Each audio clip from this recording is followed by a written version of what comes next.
Okay, now let's talk about AWS Glue.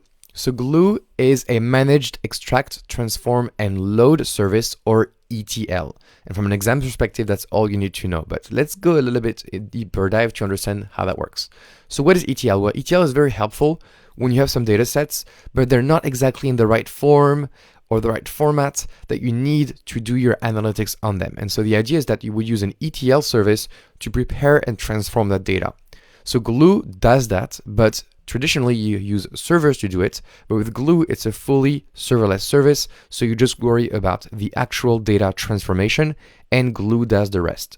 So in a diagram, for example, Glue ETL sits in the middle, and say we wanted to extract data from both an S3 bucket and an Amazon RDS database. So for this, we would use Glue to extract the data from both these sources. And then once the data is extracted, it is in a Glue service, and we would write a script to do a transform part. So here, Glue would help us transform the data. And then once it's transformed, we need to actually analyze it so we can load that data into, for example, an Amazon Redshift database where we can do our analytics the right way.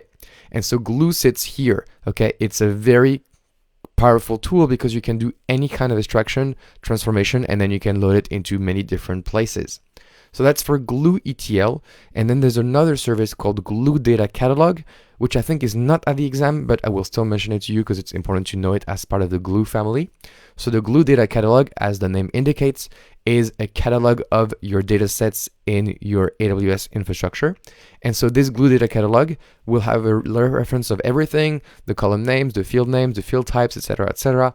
And this can be used by services such as Athena, Redshift, and EMR to discover the data sets and build the proper schemas for them. Okay, so that's it. I hope you like this lecture, and I will see you in the next lecture.